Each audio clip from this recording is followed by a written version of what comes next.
What's up? What's up? What's up? You know what it is, man. It's 107.5 WGCI.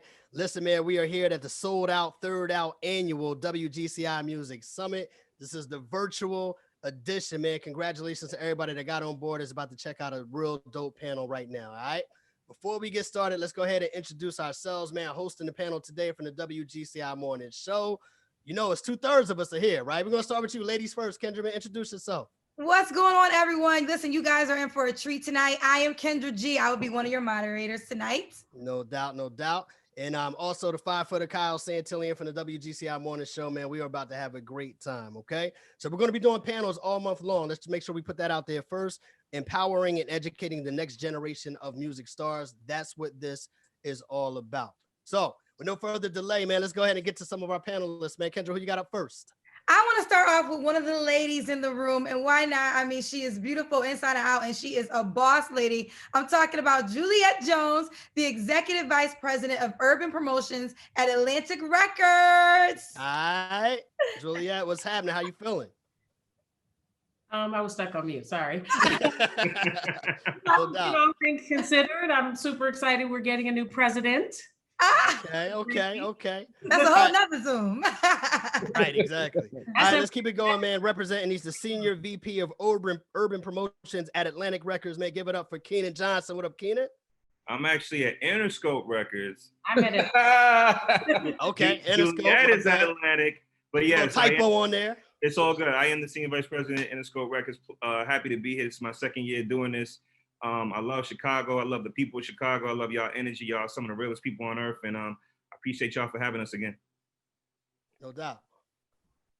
Who you got next? Okay, well, next up, I want to bring the other lady to the forefront. She is the youngest in charge. She is someone that everybody should know, trust and believe. She's already doing great things at her young age. So there's only so much more to come. I love her. This is Bearline Diaz, who is the VP in the A&R Interscope Records. Hi, thank you, Kendra. You welcome, beautiful. Queen B, what's up? No doubt, no doubt. All right, All right, since you Bearline, we got to keep it in the family, man. This guy is the CEO of the South Coast Music Group, the manager for the Baby and Tusi 2 times. This guy's been in the game for years, making it happen, and had a hell of a year leading up to right now, man. Arnold Taylor, say what's up to the people. What's up? What's up? What's up? What's up? Thanks for having me. No doubt. Thanks for being here. Also, we got some more guys in the room. How about this? We got Dallas Martin, who is the Senior Vice President of A&R at Atlantic Records. What's good, man? Happy to be here, man. Love Chicago, man. You know, I'm just appreciative and honored that y'all have me on the panel today. No doubt, no doubt. And you know, we had to really represent for Chicago one time, man. This guy is the Senior VP at Warner Brothers Records. He's holding it down, representing the South Side. NORVA Denton is on the line. What's going on, bro? What's going on, man? Appreciate y'all for having me. No doubt. Absolutely. All right. So thank all of y'all for being here. Let's get this started. The people want to get the information. We'll start with the very first question. In 2020, and anybody could jump in and answer this first. In 2020, is it easier or harder for somebody to get a record deal, and why? Well, it depends if you're talking about because of what's going on with COVID. If it wasn't for the COVID situation, I think it would be easier just because everybody has access to put music out independently now. I think independent artists have really come to the forefront right now in our industry by, you know, just doing things the way they want to do it and, you know, creating their own energy around what they're doing in their cities and, you know, just having the access to everything we have access to. But I think it's easier. The COVID thing has slowed a lot of stuff down because a lot of the new acts are not able to really get on the road and promote their music as much. Yeah, absolutely. I would second what Dallas said. Nowadays, you got so many different mediums and different platforms to deliver content in snackable sizes, whether it's TikTok, YouTube, you know, Instagram. It's a lot easier for a record or for, you know, a song in particular to go viral. So with that being said, you know, we didn't have those resources 15, 20 years ago. So developing acts, independent acts, they all use that to their advantage. You know what? I want to, anybody want to answer that question before we move on? No, they got it right. They got it right. I actually Got it want to. I want to backtrack because I know we introduced you guys all individually, but we gave y'all like soft introductions, and there's so much behind your name and also your success. So if you guys don't mind, and Juliette, we'll start off with you, just giving the people who are watching right now a little bit of your resume and how you got to where you are today. Okay, first of all, I want to say that everyone's saying they love Chicago. I'm from Evanston, so I really All right, no doubt, no doubt. city, beautiful city, proof that you can be a big city and clean, New York. Jab. But yeah, so I've been with Warner Music Group for almost 10 years. I started out with Warner Brothers. I've had a long career, so we'll just start with Warner Music Group. Then I had the pleasure of starting at Warner Music Group with Dallas Martin, the great. And we had a great run there with MMG and Meek Mill and Wale, and we had Jill Scott at that label. So we had a really great run. And from there, I moved on to Atlantic. And obviously we have Cardi B, we have Bruno Mars, we still have Meek, of course, Wiz Khalifa, Roddy Ricch. Thank you, Dallas. Nipsey Hussle. Thank you, Dallas. So, you know, we've had a great run. We've got some great records. Really proud of Jack Harlow's success. We have worked that record entirely in quarantine. We launched it in March of this year. Appreciate that remix, Arnold. So, you know, just really very thankful to be here. And I think it's important. I'm happy to hear that NORVA is from Chicago. It's not as easy for people who are not from New York City and Los Angeles to get into the music business. So I think it's so wonderful that GCI does this and gives access to people, because I did not have that access when I was growing up. Right. So you can learn about the business. So thank you. No doubt. All right, well, Keenan, how about you, bro? What's your backstory a little bit? My story starts in college. I started out doing street promotions at Clark Atlanta University for Loud Records. And at the time, Loud was working and had groups like the Wu-Tang Clan, Mobb Deep, Alcoholics, just to name a few. Classics. And me being a guy from New York, I grew up in Harlem. So being able to work the groups that I loved simultaneously as I was growing up in college was like heaven. It's nothing like working product that you love. And back then I actually did it for free because I loved it so much. And that was my entry point into the business, because at that point, you know, the business was a lot different. You had a lot of gatekeepers, and you really had to have someone or a group of people really co-sign you in order to even get yourself halfway into the door. So my entryway was putting in that work for free, which ultimately turned into a street promotions check, which ultimately turned into a street promotions company, which ultimately turned into a regional rep gig, so on and so forth, where here we are 22 years later. I'm now the SVP at Interscope, and all through the grind and the hustle, man, putting it in. Absolutely. Yeah, I think I know Juliette mentioned it. Can you want to mention any of the artists that you work with?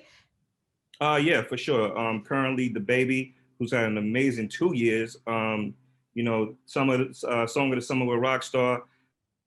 Moneybagg Yo, who's really broken through this year. You know, we're on our second top 5 record in a row, 3 top 10s this year. J. Cole, perennial all-star. LMA, Kendrick Lamar, to name a few. But we have a really deep roster, and looking forward to bringing more on board. All right. Okay, now let's go to Bearline next. And also, I know Juliette did it. All you guys, if you don't mind, mention some of the artists that you work with, because people that are watching right now, they really would love to know, you know, who's the secret sauce to the success that we see in the forefront. So Bearline, you're up next. Tell us a little bit more about yourself, even though I know you're the youngest in charge. Hi, my name is Bearline. I'm a VP at Interscope.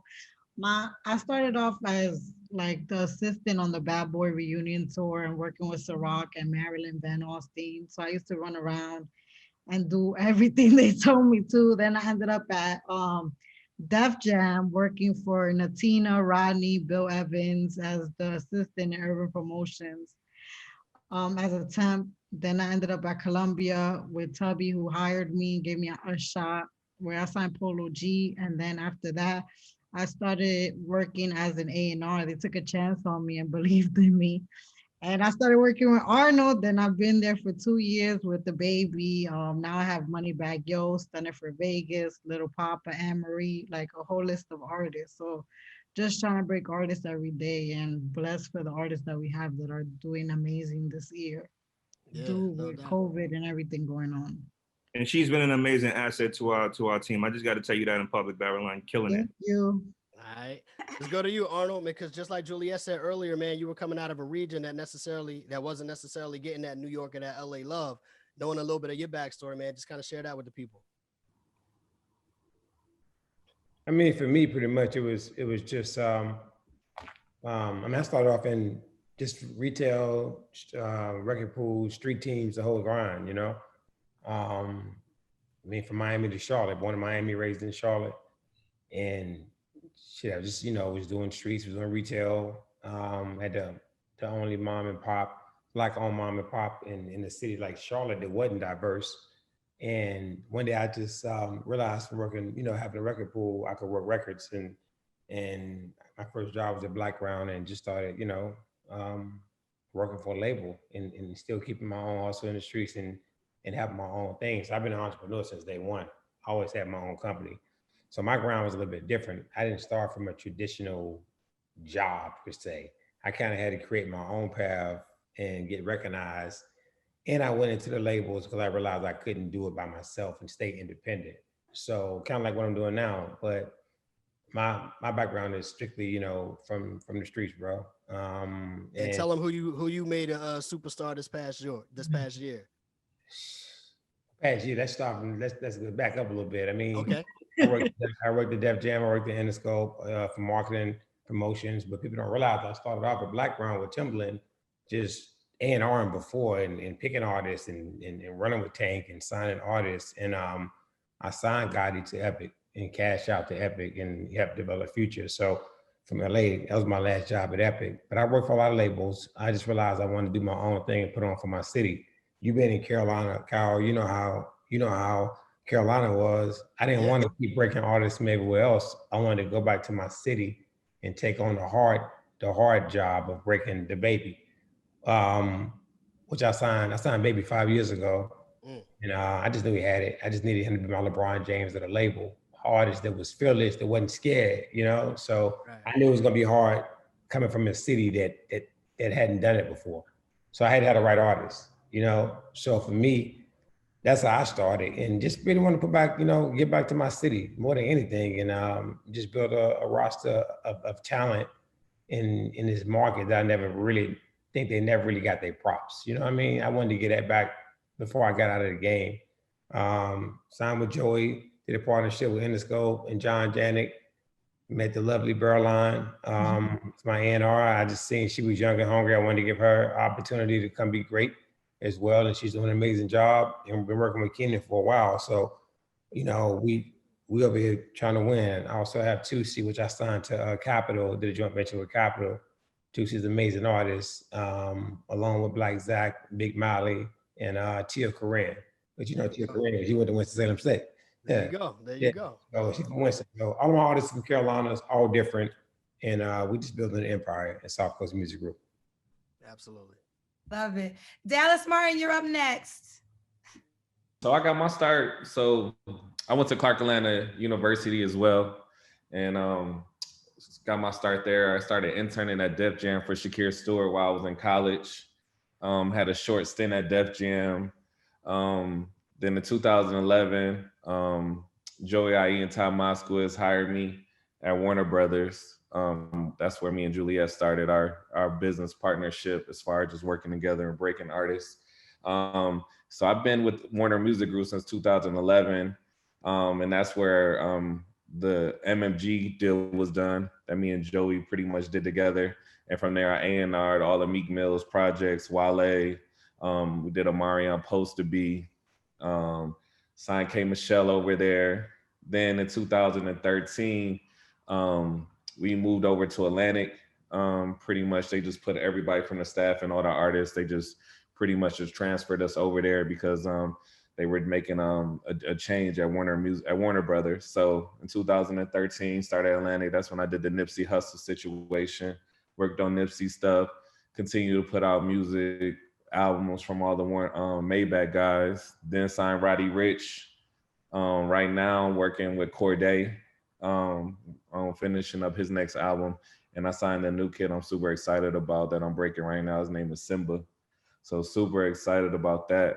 But the Def Jam shit was like, you know, one thing that like I want a lot of the people that's watching to know is like, you know, in this music business, man, there's gonna become times where, you know, things don't always work out. Cause I was fired at Def Jam after 1 year, but I believed in myself and I stayed hungry and I got another shot, and it turned into being something real special for me. So, you know, never give up just because one door closes on you. No doubt. Absolutely. Sure. All right, so let's go to Norva, Denton, man, coming out of Chicago. How did you make your way through the business, and who you working with, or who have you been working with? Yeah, I think, much to Juliette's point earlier, Chicago's always been a city that was 2/3 the size of New York and LA, but 1/3 the resources. So coming from here, you really had to be super scrappy and use all the resources that you had at your disposal. If you think back to like 2003, 2004, all of the label branches that were once in Chicago had vacated because streaming came in and iTunes and mom and pop CD shops went down, and it was only a handful of, CD stores in the city like Fletcher's on the South Side. So, I was able to partner with the street teams for Def Jam and Columbia and Bad Boy, and literally was all around the South Side downtown doing whatever was needed on the street team level, outside of the Sabo museums, anywhere you can find a concert, wherever we had performance in that, performing acts coming into the market, and, kind of tailor made, put together lifestyle and visibility campaigns for those artists, and then continue to use that visibility and light to make further relationships, and picked up an artist development and artist relations position at Def Jam, which eventually took me to Los Angeles, where I was able to work with artists close in hand on the artist development and A&R side, such as Lil Durk and Big Sean's, and at the time Motown and Def Jam were actually connected, so we also worked with Chicago's own BJ Chicago Kid, while servicing Motown as well. And around 2.5 years ago, decided to come over to Warner Records, Warner Brothers at that time, which is now Warner Records. They were going through a rebuild, a resurgence, kind of a renaissance of their own. And I was able to partner with artists, someone that Dallas worked with previously, Wale. And it took us a while, but we were able to put some stuff together, and put some points on the board, and co-produced the record on Chill that we came out with last year.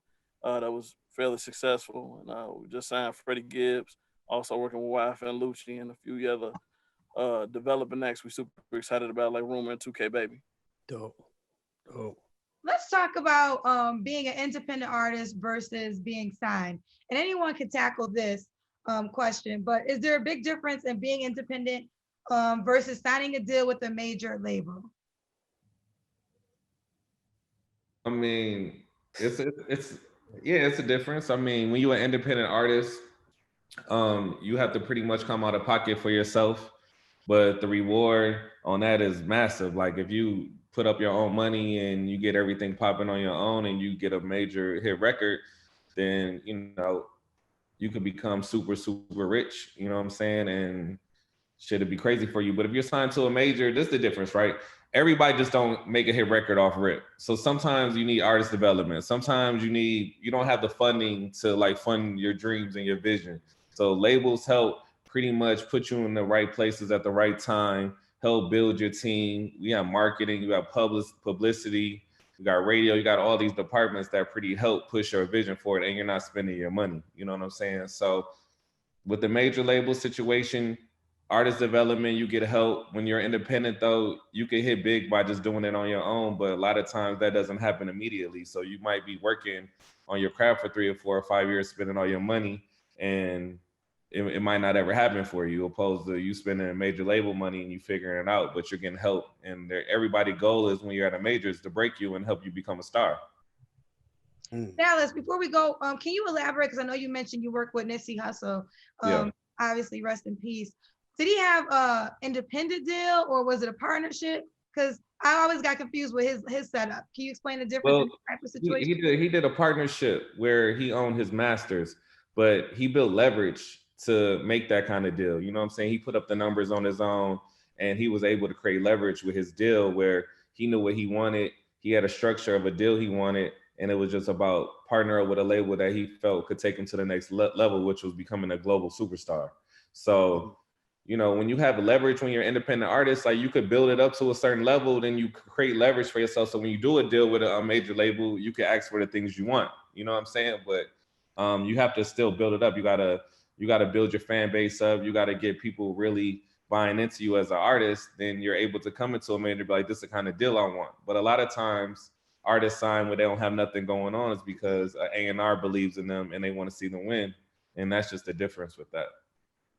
Yeah, no doubt. I back that up with just what Dallas is saying too. I think for me, you know, my way is not traditional because I still am independent, really though, you know, to the point of, you know, having a distribution deal as well as knowing when to go into a partnership. But, you know, I've always been an entrepreneur. So for me, I still spend a lot of my own money and have a head of marketing and a real staff, a full radio staff, a full, and you know, A&R staff, as well as PR. So I think that even when you go to a joint venture, I think people don't realize you still got to work as hard because now you have partners that believe in your brand.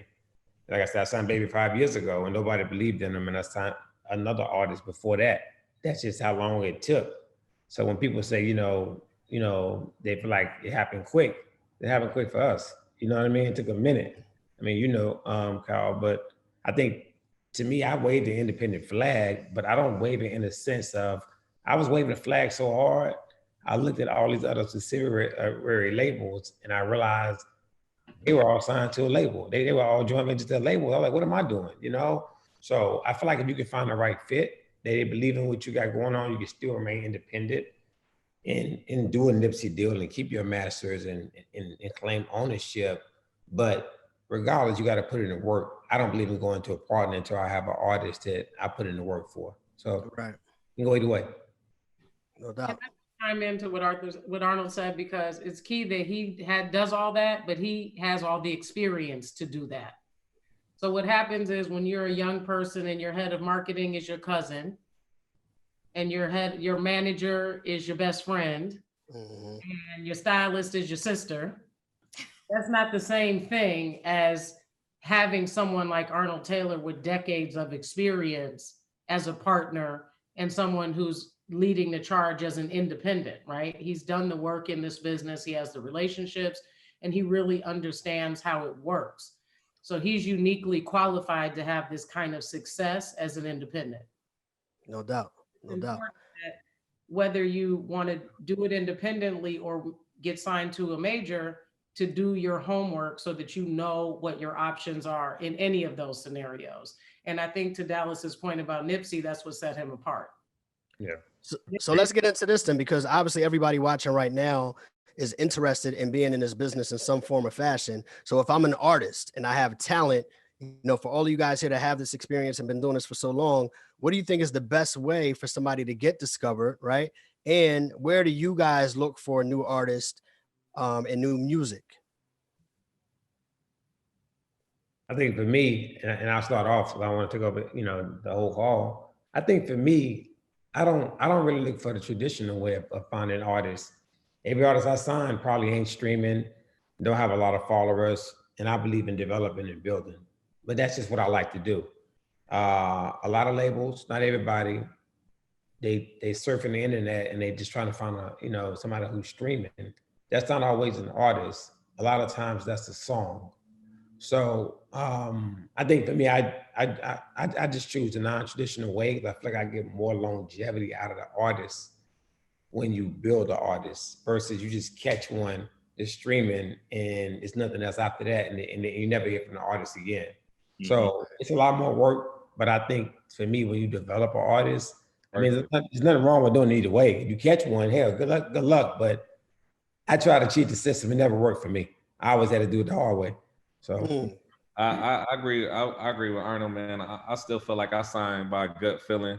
Like if I feel like you're talented and you got the work ethic, like I won't sign an artist unless we've been in the studio for at least a week so I can see your work ethic. If you can actually write a song, like, because a lot of times a song might be going, you see something researching or whatever, but you don't know if that kid was working on that song for a year. You don't know their habits. You don't know if they really want it. You don't know what kind of shit they be into. So you got to really know what you're getting into when you're investing a lot of money into an artist, because at the end of the day, you know, I wanna do timeless music. You know what I'm saying? I want to put out albums. I'm not going for just that hit single shit or whatever is the gimmick or what's popping at the time. I want something that I could look 10 years down the line and the artist is still relevant, you know what I'm saying, performing and doing big shows, you know what I'm saying? So, you know, signing shit early and developing it, it's more hard work, but it's always worth it, you know what I'm saying? Because then you got a long time artist.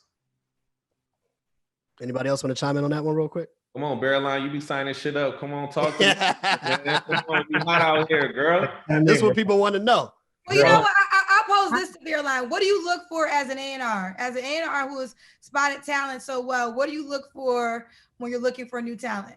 No, like Dallas said, I have signed artists that I sign right away, and then they're a fucking headache. And I'm like, oh my God, what did I sign up for? I'm like, I would have known if I wasn't moving so fast. But you know, I love all my artists.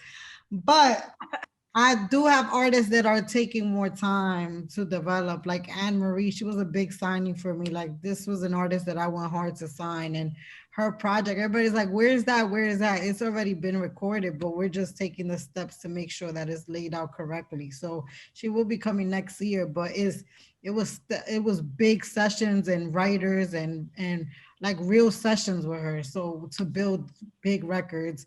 And I also have another artist named Little Papa who we signed 2 years when I started working at Interscope. And every time he releases a project, is more growth. Like when we put out his first project, it was like 155 on the all genre charts. And now it's like number 12 when we put out a project. So it's taking time for him to develop and grow as an artist. I could just see how big he's gonna be within next year or the following year, but it's just trusting the process, like Dallas said. Like you could sign something that's hot on TikTok today, but that shit may not be hot in 3 months, or nobody cares about it, or they really can't make another record and that's all they have. So Dallas is very true on that. And Arnold too. Arnold has a lot of artists that aren't signed to a major label yet, like Tia. He's trying to develop her, and when she's ready and she has her fan base, he'll bring it to us or whoever he's gonna take it to. So it's all about trusting the process with these artists, because every artist, sometimes you sign an artist and they get very comfortable. They're like, oh, I signed the deal, I'm on. And it's like, now this is when the real work comes in. Like, you got to make our money back. Like, what are we doing? So it has to be an artist that actually wants to do the work, is never, is cool with being uncomfortable and being in the studio and going to work. Because there's artists that are lazy. They don't want to do no work. They don't want to do anything. So it's just making sure that as much as I believe in the artists, they believe in themselves and they actually want to do the work. Because if they don't want to do the work, then you just did a big deal for nothing. So. But what makes you get into the artist in the beginning before you sign them? Like, what are the qualities you're looking for? Because I know Dallas said he has to work with them in a week to make sure you have a work ethic, and he goes off of gut feeling. So what is the quality though? Because we got people, you know, obviously watching right now. I have to listen to the records, and I have to actually like the music. I have to actually like you as a person, want to be able to spend time with you, because the A&R is actually the most person, like they're not calling the marketing person. They calling me 24/7. They're not calling nobody else. So in the building, it's like we're like the main person that they talk to. So it's somebody that's going to be a part of my journey at this label. So it's somebody that I need to be connected with and feel like they're in a good mental space for me to work with. Like right now, I was just talking to somebody, and I was just, with everything that's going on, like I want to make sure that my artists are in a good mental space. Like I'll text them, are you good? Or how you feeling? Can you go to the studio? Because it's a lot of artists, and they're humans at the end of the day. They deal with real things. They have people that are depending on them, families that are depending on them. So we also have to be these people's backbone to make sure that they're healthy. Like one of my artists the other day was like, I feel uncomfortable, but I want you to help me find a therapist. And I felt like, wow, like I'm happy you reaching out to me, because we all do need to see therapists. We all need to talk to people. So it's just making sure that we're able to be connected and entwined with these artists, and make sure that besides the music, the health is fine. They're like a lot. It's just a lot with the artists. Yeah. Speaking of artists that are trying to get on, right? And really quick, let me throw this out there for everybody watching. If you guys have questions that you want answered, put it in the Q&A portion on the chat, you know what I'm saying? And we'll see if we can try to get to your questions a little bit later on. But I want to ask this for everybody in the room. Like if I'm an artist and I know I can make good music, but I have little money, you know what I mean? What would you suggest I put my money into if I'm trying to get my career popping as an artist? Where, if I have a limited amount of resources, what should I focus on putting those resources into to get my career going? Studio sessions. A laptop and a mic. You know what I'm saying? Recording in your bedroom and upload that shit on YouTube. I mean, that's the best way, or SoundCloud or whatever. I mean, if you're making dope music, somebody's gonna find you. You know what I'm saying? Then, you know, when you get a chance to get some more money, find that camera, that guy, one of your homeboys that want to be a videographer or whatever, and just start shooting videos and just whatever content you can create for your music and upload that to YouTube. You know what I'm saying? Like it's things that you could do with a small budget. I'm telling you, Chief Keef shot videos on house arrest in his living room and got $1 million deal. So anything is possible. I think also to add to what they just said is just make sure whatever you spend the money, whatever you're investing in, it's got to be organic to you, right? Because investing in your journey is always going to yield the highest return. So if you actually, if it's the visuals that you want to focus on, like Dallas said, spend the money on the cameras or whatnot, but at the same time, maybe you also doubling and dabbling in production. So invest in the MPC, whatever equipment that you feel like you need for your journey, invest in that, but make sure it's a part of your craft. The existential things, trying to make sure you got the look right and the chain is popping and all that shit, it'll come when time is right. Facts. No doubt. Everybody's capping on the gram, just so we know. Everybody, nothing on Instagram is real. You got a nice chain, but them records ain't hitting. So I can't tell you how many times we sit down in these meetings with the artists and they come in with their team and everybody got the rollies and you sit down and you say, well, okay, how do I sing the music? And they don't even have a laptop. And if they got a laptop, it ain't the right laptop. And then it's like 2 or 3 people around, you know, they haven't perfected their system of delivery where they can only play phone records from the iPhone. That's not good practice. That's not good business. So you always got to put your craft first before anything else. So you're saying they be invested in the aesthetics and not the actual product? Everybody wants a rapper kit, but you know, before you get to the gram, everybody want to look good on the gram.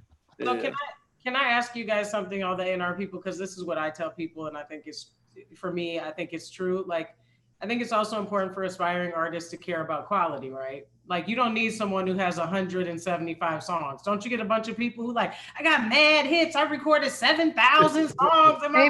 Play the single. Right?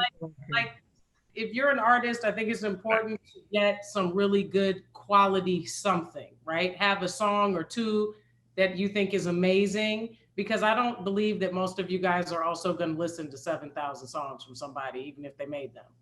And I think sometimes that also eats away at people's resources, is thinking like, if I show up with an album and packaging and videos, then they could just sign me and put me out. And like, that's cool if your grandmother thinks it's all a hit, but that's not really how it works once you get a deal, right? Like, once you get a deal, if you sign with Dallas, he's going to help you make some more records. If you sign with NORVA, he's going to get in there and help you make some more records. Barreline, Arnold, etc. So I think it's important to just let aspiring artists know as well. It's not quantity that's important; it's quality. Big facts. True. We talked a lot about becoming an artist, but what if somebody wants the job that you guys have? They want to be a music executive and they're watching right now. What steps would you give them? Because we know, like, you just go to college, you know, to just land in the position that you're in now. And Barreline, I like how when you were telling your story, how you were like in the trenches and you transferred, but give that story. There's somebody who wants to be a music executive. How can they get a job as a music executive?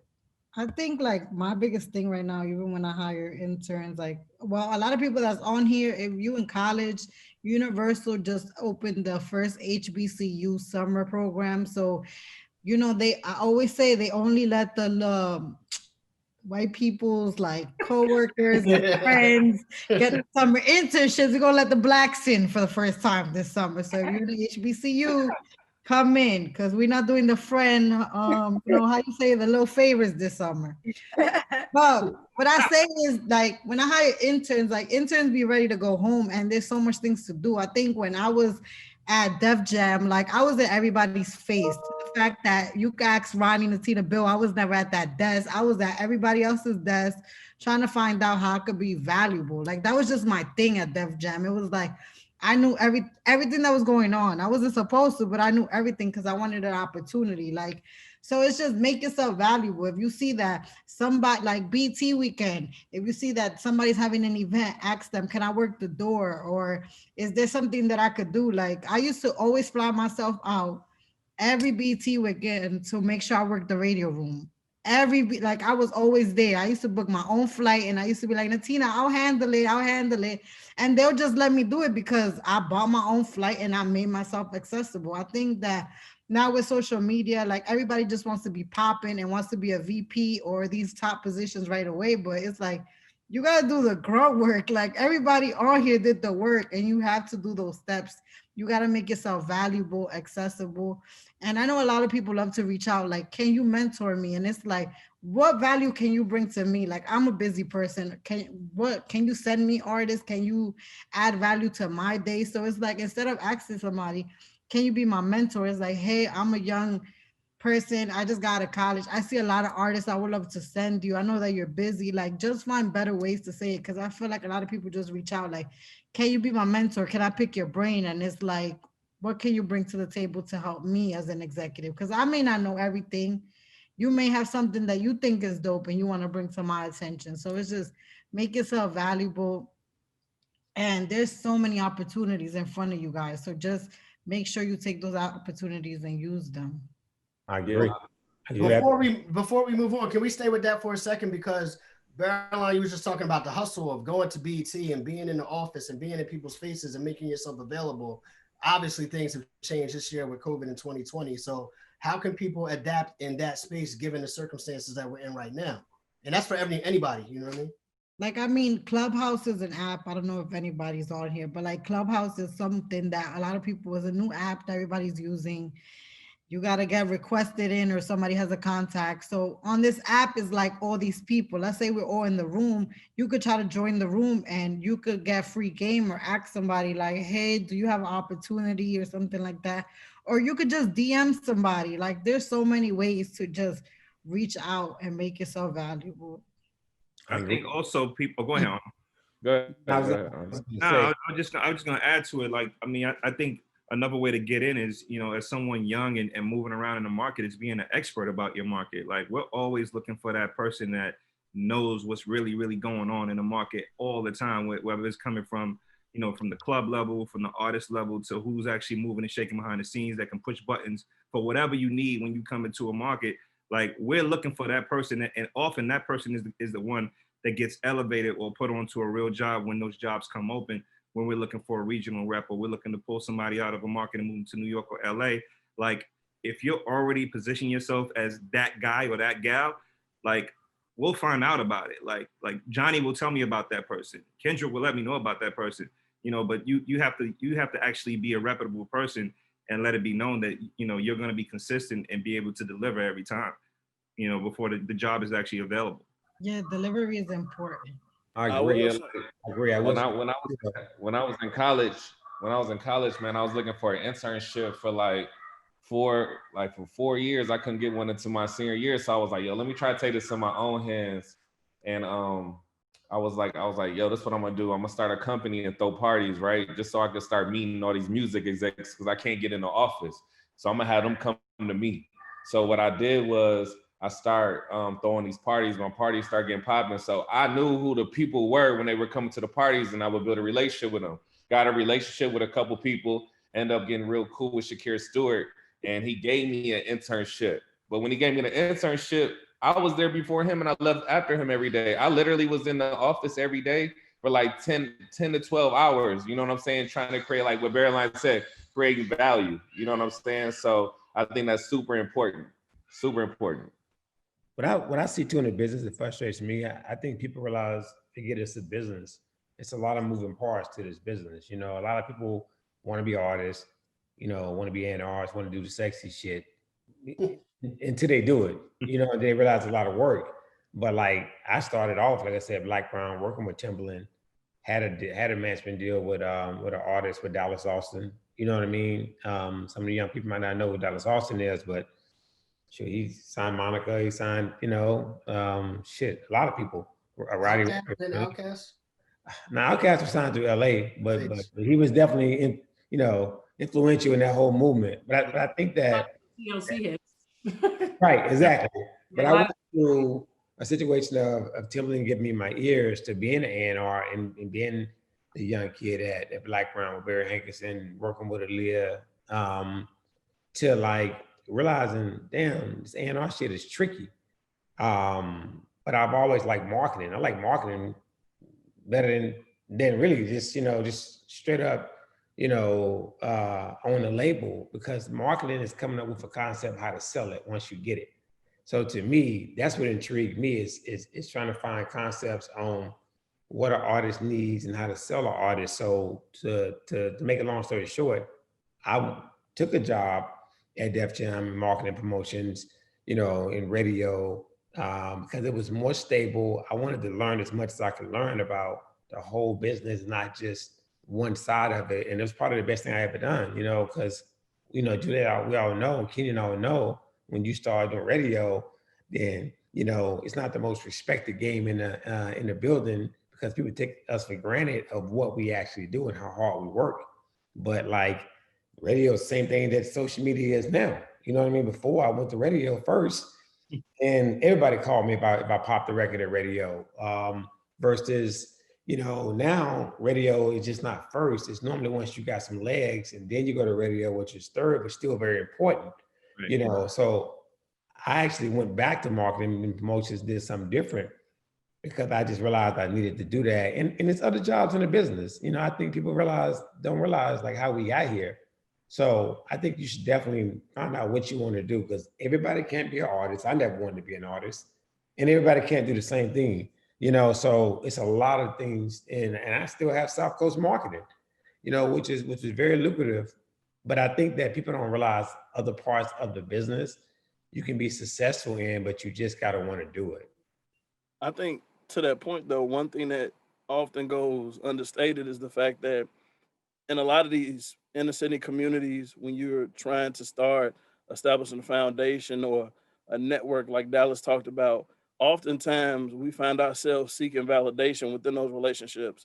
And I was probably 5 or 6 years into my young career before I realized I didn't need anyone to tell me that I was an A&R.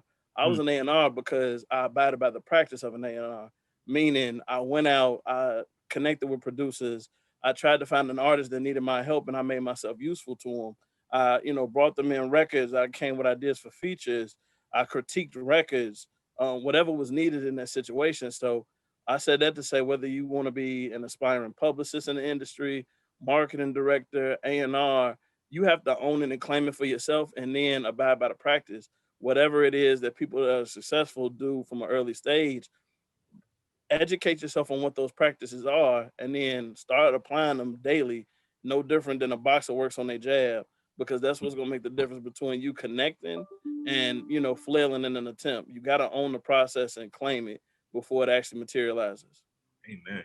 This job is like 24-hour job. I don't care what department you work in. Like, these artists need our attention all the time, and we have to be there. We have to pick up the phone. It's just a 24-hour job. Like, it is cute to be at the Grammys and stuff like that, but there's nights that we don't sleep, and we gotta make sure the artists get those Grammys. So we have to be accessible to them at all times. And sometimes you may get lost in your own stuff that you're like, damn, it's only work 24/7. You look back, it's like, damn, my life has been all about an artist and my career. So it's also time to trying to find a balance. Yeah, but I think True. I just wanted to add, I think it's important that, people who are not in big cities, as I was talking about earlier, radio is actually a great resource. The pandemic has changed everything, but it will end. But if you're at GCI in Chicago, you can meet someone from every label just by interning in GCI. They will come to you. Yep. If you don't have the talent of Dallas Martin and you can't throw parties that big wigs will come to, and you want just access and to learn about the business, what is available to a lot of people in smaller towns is a radio station, which does interface with the greater music business, because to Arnold's point, people want to be on the radio. It's not first like it used to be, but if you want to end up getting a Grammy, you have to go through the radio to get into that conversation. And I also think that it's important that people understand, right? It's not shiny. Social media makes it seem very shiny and very glamorous. a lot of this is not glamorous. Like A&R is not going to the club with the artist and hanging out in the studio smoking weed with the artist. That's not actually the job. And I think that a lot of people, when they aspire to become executives, they see all the shininess of it on social media and online or award shows, and it looks amazing. But I know that everybody on here got a gang of coffee and dry cleaning, got, you know, worked 7 days a week, 24 hours a day for $0. Yep. I tried to get a job at Atlantic as the receptionist twice. I couldn't even get an interview. So I ended up starting my own street promotion company in New York because I wasn't from New York. And that enabled me to meet all of the DJs, all of the record people. So it's also about not letting, to Norva's point, anyone else define what you can do. If they won't let you in the door, find another way to get access and to get experience. But that's the key, is to start building those relationships and get access where you can. And it's cool to decide that you don't have it because you're not somebody's daughter or son or cousin or friend, but I wasn't any of those things either.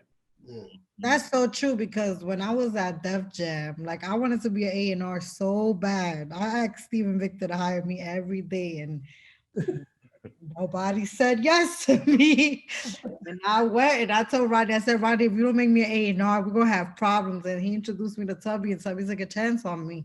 And then when Def Jam saw that I was getting an A&R job, they were like in shock. I was like, I told you to hire me first.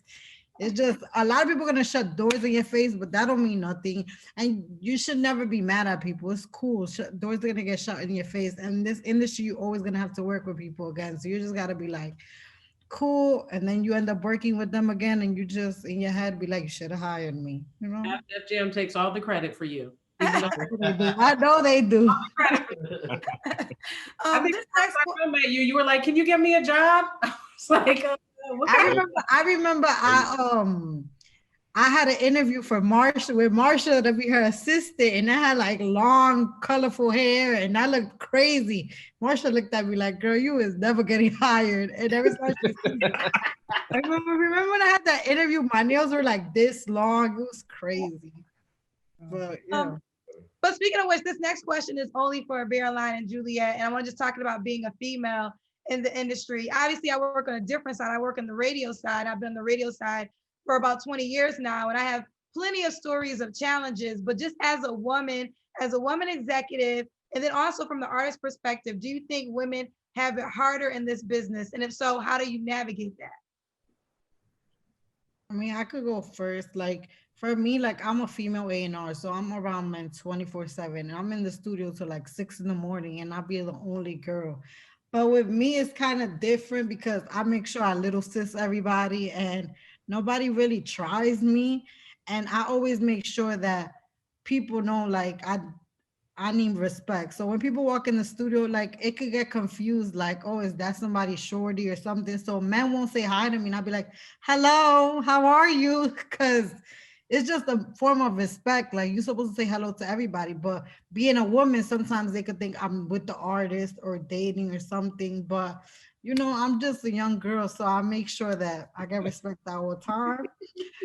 But besides that, like I really don't have no issues. I think that sometimes the issue could be like, you know, as I'm younger, people don't think that my ideas are too bright, or more people think that they have more experience with me, but I just keep working and showing people that I could do the work. But I have never been put like in an uncomfortable position by an artist. And if I ever have, because sometimes maybe a friend will make a comment, like I know how to stand my ground and check them, like, don't play with me like that, and keep it moving.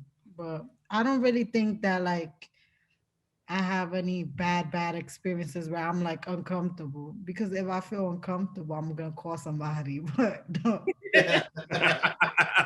Julia, I want you to go on. I want you to add this too. But Caroline, was hard for you to be taken seriously? I just think it was hard for me to be taken, because you see how my personality is. Like I'm myself, and I feel like in this industry, people walk in and they're like, hey, this is who I am. And I've always been myself, but that's been my advantage. And I never had to change who I am as a person. But as long as you do the work in this industry, that's all that matters. There may be a little couple things like by the way, like if you post something on Instagram, people might not take you seriously. But I always tell my mentor Sherry when she be like, "Don't be posting." Now I'm like, I do my work, and she's like, you gotta tread lightly because I am a woman, so I need to stand my ground and always keep it cute and classy. So. Classy, I like it. He is the OG. You gotta let me know what. Look, I started in a different time, and so I definitely had some challenges. When I first started, my first job was at Jive Records, my first like official job, and I was thrilled. I was like, I'm Juliette from Jive. It has a nice ring to it. R. Kelly was the king of Jive at the time. He's from Chicago. I'm from Chicago. It was like amazing. My first week on the job, he was doing a show in DC, and I went to sound check to introduce myself to the crew and make sure that I was straight for that night. And I could not get in the venue because they thought I was a fan trying to meet R. Kelly. Had nothing to do with nothing, who was not Kevin Liles of today. He was young in his career, rolled up, and he had to get me in my show. He had nothing to do with the show because he was a man. Wow. So I spent a lot of years trying to command respect and not always, because to Berline's point, that is always the case, particularly when you're younger. They always think you're trying to get with the artist, you somebody's girl, they ignore you, because you know how street dudes are. So if you somebody's chick, they don't want to talk to you. They don't want no problem. So they just ignore you, like say nothing, and you're just trying to do your job. And I think when I was younger, it almost made me have a chip on my shoulder that it was so important to me that I wanted to have respect, that if my programmers or colleagues would be like, "Oh, you're beautiful," that don't have nothing to do with my job. Like, get really mad, and I'm good at my job. I'm smart. Like, I was so important to me to be acknowledged for that. And promotion is predominantly a man's job in the music business as well. And my opinion about that is because two of the highest paid functions in the record label are our A&R and promotion. The men want to keep all the money for themselves. We get it, fellas, but we like to get paid too. And it's mostly men. And I had one job that I was. Ain't you a millionaire out here? I mean, Wait you've been an SVP for quite a while. Let's be clear. I mean, You've been paid for a while, JJ. Then there's that, Juliette. I was on an all-girl street team wearing fishnets and Daisy Dukes club. So that was not the road to anybody richness, right? But I was like, whatever, I'm gonna get the job. People gonna take what I gotta get. But it's been a process, and I'm doing okay. But that's because I stayed with promotion. I didn't let y'all run me out. What you got on your wrist today, JJ? Like that dump On your wrist today, JJ?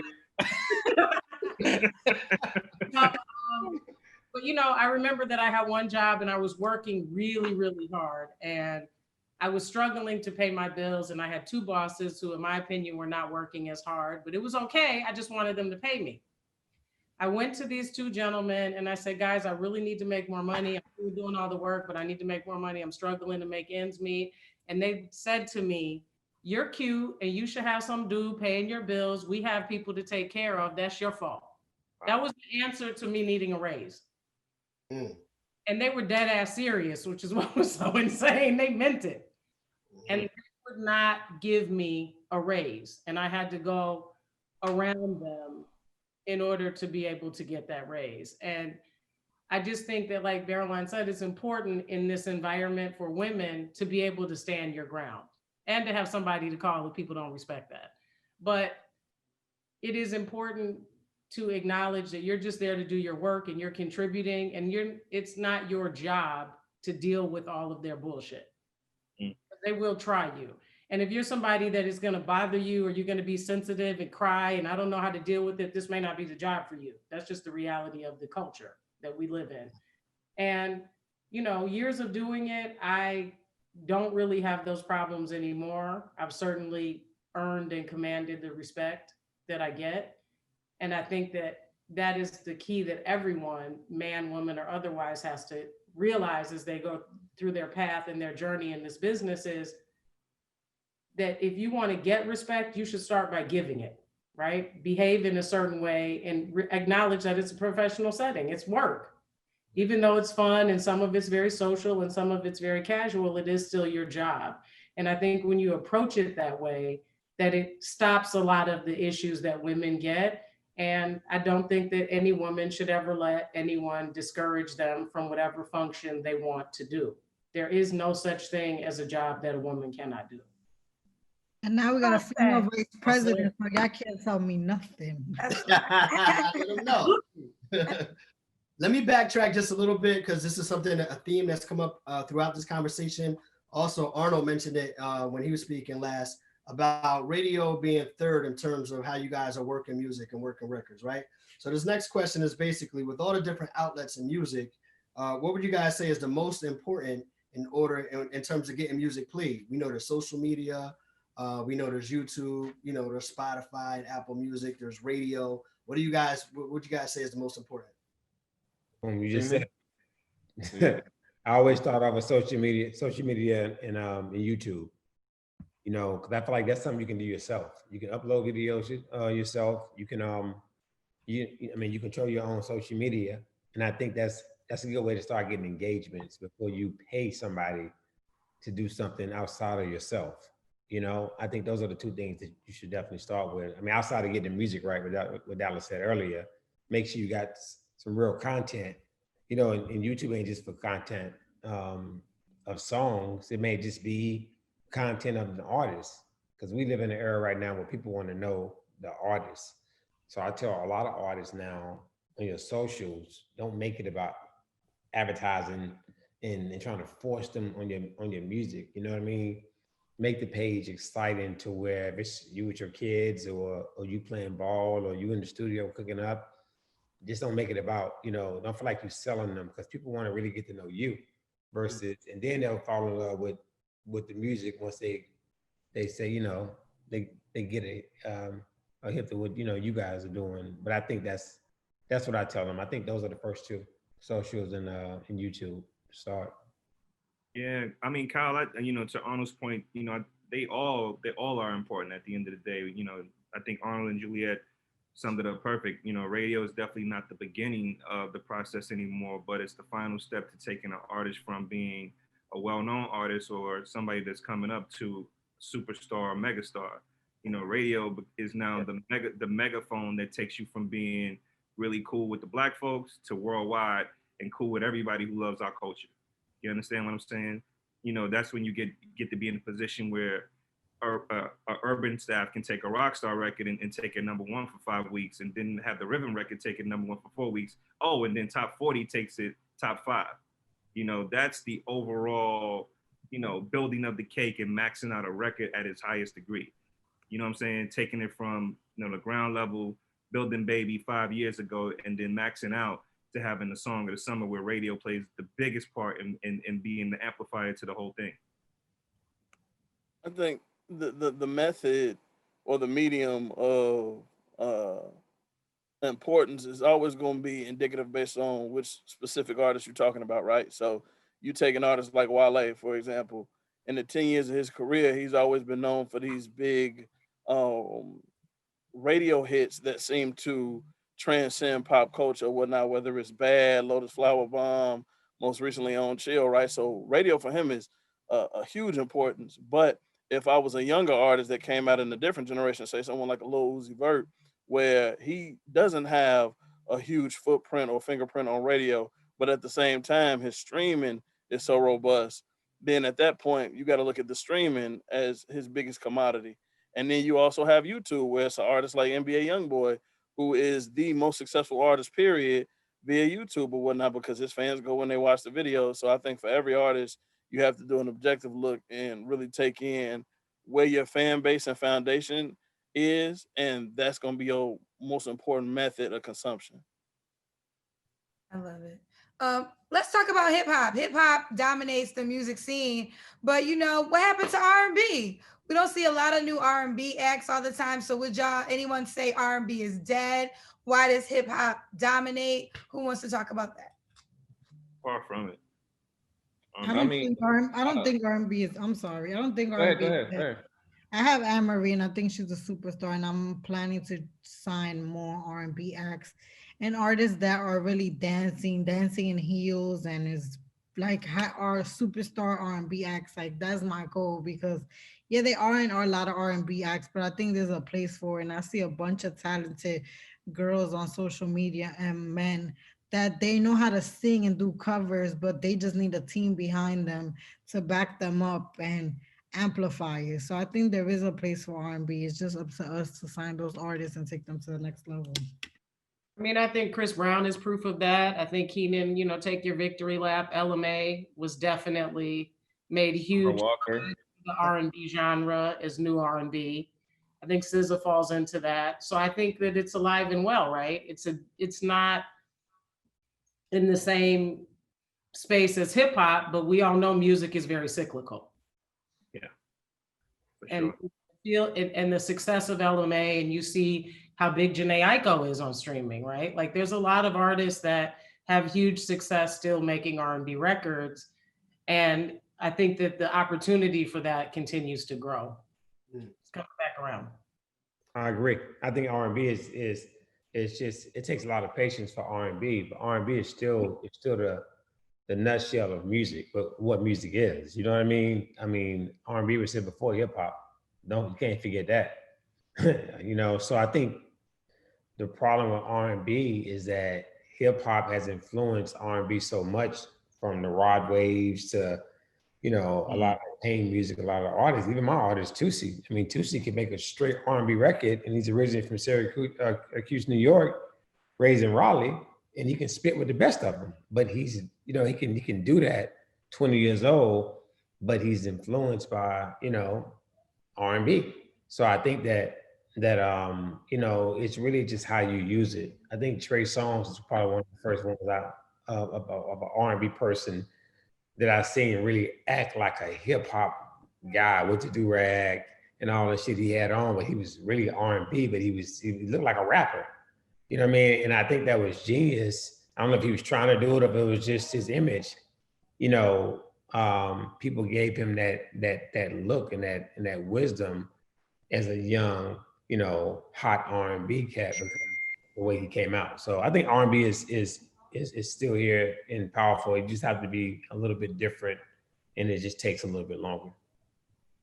Yeah. All right, so we're coming to the end of our time, but this is a very important question we wanted to get off before we get ready to start rounding things out.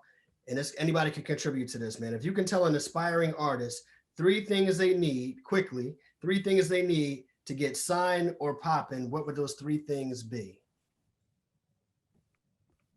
You can just list them off. I mean, good music,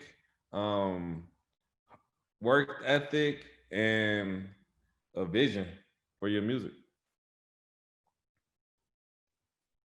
Anybody else? Yeah, definitely. Dallas pointed it out first. Without the music, nothing else matters. So you always got to start with good music. I would second that with a solid team, even if it's just you and your manager, somebody to take the burden off of your back for anything strategic or logistical. So all you can do is focus on the creative. And lastly, the innate belief in yourself, so you don't have to search or seek out people like us, because it never works that way. When you reaching out for outlets, record labels, and our executives, it never connects. We need to actually find you. And anything that I ever found that I actually ended up signing was something that just came to me by virtue of, you know, word of mouth or social chatter, or something that I saw on a fluke that I had to actually get excited about. But if you got to pitch, or if you got to, you know, sell yourself and campaign for your talent or how dope you are, it never connects and it never makes sense. I agree. I think the music and our work ethic is is important. I also think you got to stay true to yourself, you know, because one thing you got to understand about music, like these kids, like you can't trick them. If you ain't from the hood, then you shouldn't be talking about hood shit. You know what I mean? You probably should be just, you know, who you are. If you a dude that is a pain guy, or you a club guy, or you an R&B leaning guy, I think at the end of the day, you have to stay true to yourself, because it's gonna come off in your videos, in your persona, and people are gonna like, damn, you know, they're gonna probably chime in with you a little bit more because they don't feel like it's believable. Right. You know, you gotta be believable. So That's my third thing. I think believe in yourself, because I mean, the music is, we can help you get some high records, but your confidence is important, very important for artists, because a lot of artists just don't have it. You know, on stage it comes off, and definitely your work ethic is important. No doubt. Okay, we're gonna go to the Q. They might want to chime in on that one. We good? Okay, let's go to the Q&A real quick. I have a question from T. Griff. He said, once you have a good amount of music recorded that is ready to be released, how can you make sure it reaches as many eyes and ears as possible? I mean, I don't know if it's an answer to that. I mean, you just got to put your music out there and it starts connecting, then that's how the reach grows. But I mean, if you don't have the music that's not connecting to any particular core demographic, then there's no way to, you know, it's no way to know. You know what I'm saying? That's why you just got to put out the music and just keep working. I agree with Dallas. I also like to tell artists a lot of times, like, I think you should study the people who you admire, and not only that, kind of identify artists that kind of represent or are in the same wavelength as what you're actually projecting, because then you can kind of watch their steps in reverse and kind of try to pinpoint who your audience may be as well. You know, it's not like when I was coming up, there was no internet. It wasn't none of this shit. Like, you can literally follow a motherfucker's career back from the first time they put a clip up on YouTube to when they went platinum in reverse. So, you know, who's like you? Who do you admire? Who has a similar story? Maybe do some studying before you actually put out a record and try to identify who your audience is. And then once you found that audience, you target them. And once you target them, you build them. And once you build them, then you look to try to get on at a label. But the whole time you should be trying to build leverage before you ever go to a label, period. All right, so we got another question from somebody watching right now. This question is coming from Derek. Derek wants to know, does age matter when signing an artist? Does age matter? That's a good question. Yeah, can. I ain't trying to sign an old rapper. I ain't gonna lie. Come on, man, it's a new day. I'm looking at Arnold. Arnold ass, they look a little old. Arnold be like, Caroline, they You know what? Let me say this. You know, 'cause I'm in the 40-40 club, so I don't know. But as far as an artist, I think as I will say this though. I got an 18-year-old, 17-year-old son, and I feel like I'm their daddy. You know what I mean?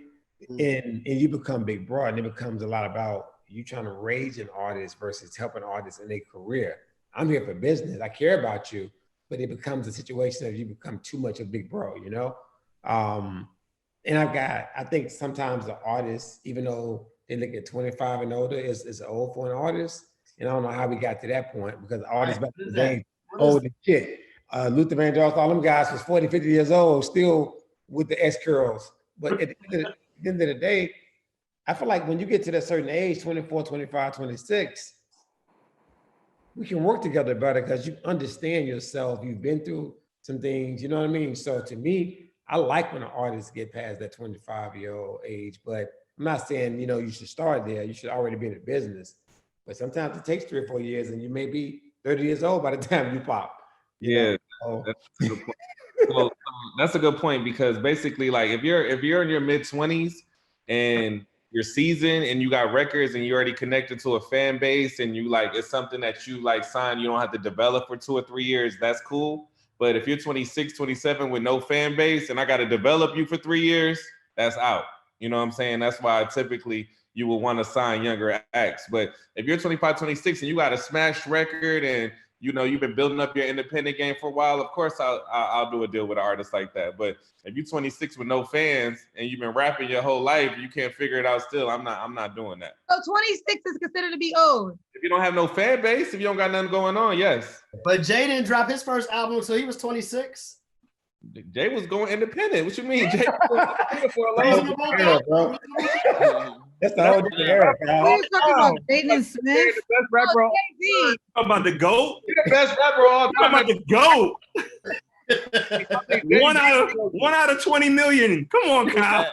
I said back in the day, also- And that was 1995. You know what I'm saying? Style in his first video, man. Yeah, that was 95. Okay. All right. I give it up to y'all.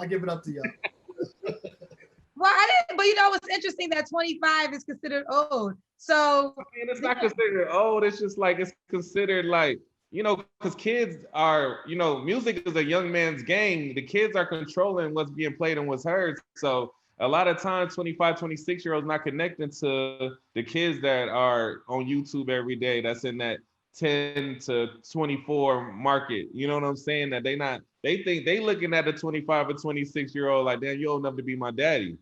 You know what I'm saying? So the kids are connecting to younger artists. That's why NBA YoungBoy is the highest viewed artist on YouTube, because he's with 19 years old with 7 kids. You know what I'm saying? So 21.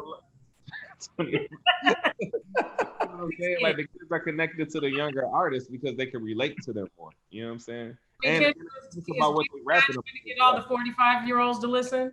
If we sign a 45-year-old rapper with no fans, y'all gonna play it? Negative. I don't play the music, Julie.